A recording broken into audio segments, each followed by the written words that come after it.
عمر نے اپنے نام کے ساتھ فاروق کا لقب آپ نے کہا عمر فرق بین الحق والباطل، عمر وہ عمر ہے جس نے حق اور باطل میں فرق کر کے دکھا دیا، اس لیے یہ فاروق ہے، اس نے حق اور باطل میں فرق کر کے دکھایا، یہ فاروق ہے۔ حسن بصری فرمایا کرتے تھے اپنی محفلوں کو عمر کے ذکر سے سجاؤ، عمر کے تذکرے کیا کرو کہ جب عمر کا تذکرہ ہوتا ہے تو عدل کا تذکرہ ہوتا ہے، جب عدل کا تذکرہ ہوتا ہے تو اللہ کا تذکرہ ہوتا ہے۔ کہ ہم عائشہ رضی اللہ تعالیٰ عنہا فرمایا کرتی تھی اتنے بڑی سلطنت پر حکومت کرنے کے بعد اللہ کی راہ میں جانے والے مجاہدین کے گھر کیا کھڑا ہوا ہے، دروازے پہ دستک دے رہا ہے، بیٹی کوئی بازار سے سودا لینا ہو تو مجھے بتاؤ، تیرے گھر والا تو اللہ کی راہ میں ہے، میں تمہارے گھر کا سودا لے آؤں، کیا کیا چیز چاہیے؟ تم نے اپنے خامند کو خط لکھنا ہوگا، تم تو لکھنا نہیں جانتی، مجھے بتاؤ میں تیرے خامند کو تیری طرف سے خط لکھوں۔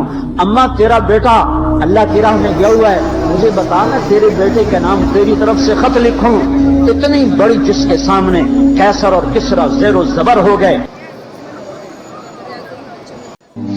ارے گندی موسیقی سے کان بند کر لو، یہ موسیقی زنا کا ذریعہ ہے، وہ تمہیں اللہ اپنے نغمے سنائے گا۔ اللہ کی قسم، اللہ ان نظروں کو چھپا لو، اللہ تمہیں اپنا دیدار کرائے گا۔ بے حیا آنکھ کیوں دیکھے گی اللہ کو؟ جو آنکھ آوارہ ہو وہ کیوں دیکھے اللہ کو؟ جن ہاتھوں میں شراب کے جام ہو، جن ہاتھوں میں حرام پیسے کا دودھ پانی ہو، اللہ اسے کیوں شراب کی جنت کی شراب کا جام پکڑائے گا؟ توڑ دو، پیٹ پہ پتھر باندھ لو، دال کھا لو، روٹی کھا لو، بجلی کا بل نہیں ہے تاریں کاٹ دو، چراغ جلا لو، دیے جلا لو، وہ بھی نہیں ہے، دیر میں بیٹھ جاؤ، ان قریب اللہ کہے گا وَسَقَاهُمْ رَبُّهُمْ شَرَابًا طَهُورًا، آنا آج میں تمہیں اپنے ہاتھوں سے پلاتا ہوں۔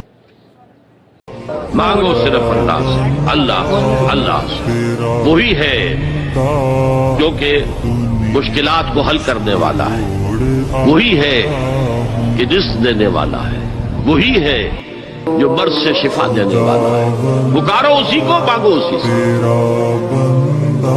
حضرت یوسف کے سامنے ان کے والدین اور 11 بھائی سجدے میں گر گئے۔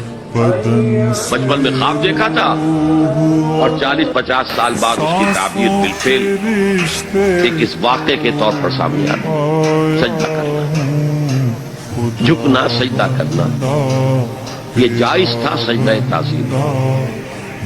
حضور پر شریعت مکمل، توحید مکمل، اب ہر نوع کا سجدہ حرام مطلق ہے سوائے اللہ کے کسی کو۔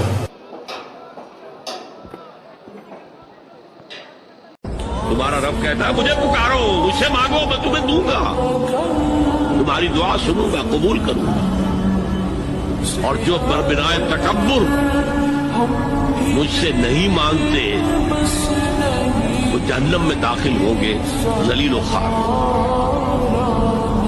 حضور نے ایک بات مجھے متن یاد نہیں ہے، بہت پیاری فرمائی، دیکھو انسانوں سے تم مانگتے ہو کچھ، ایک دفعہ تو اس کے ماتھے پر، تیوری پر بل پڑ ہی جاتا ہے، کیوں میرے سامنے ہاتھ سوال کیا، کیوں مجھے سکھا، چلیے بعد میں کچھ وہ دے ہی دے، ناگوار گزرتا۔ ارے اس سے مانگو جو کہتا ہے کہ مجھ سے مانگو اور میں دوں گا، وہ نہ مانگنے پہ ناراض ہے، اس سے نہیں مانگتے۔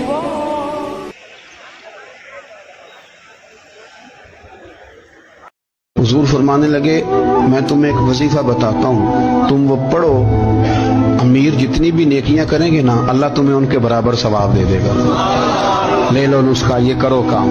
یا رسول اللہ بتائیں، فرمائے رات کو نہ 33 بار سبحان اللہ پڑھا کرو، 33 بار الحمدللہ پڑھا کرو، 34 بار اللہ اکبر پڑھا کرو۔ اب جتنی بھی نیکیاں امیر کریں گے نا تمہارے وظیفے کی برکت سے اللہ تمہیں ان کے برابر ثواب عطا کر دے۔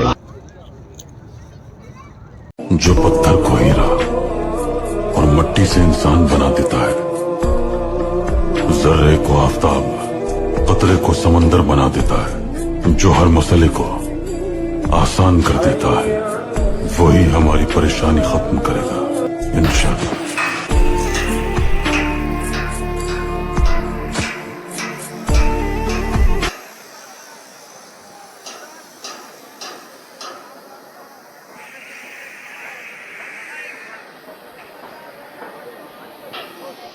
اور سن تیری دنیا بھی حضور کے صدقے بنی اور تیری قبر میں بھی کوئی ساتھ نہیں جائے گا، کوئی ساتھ نہیں جائے گا، قبر میں بھی مصطفیٰ کریم صلی اللہ ہو۔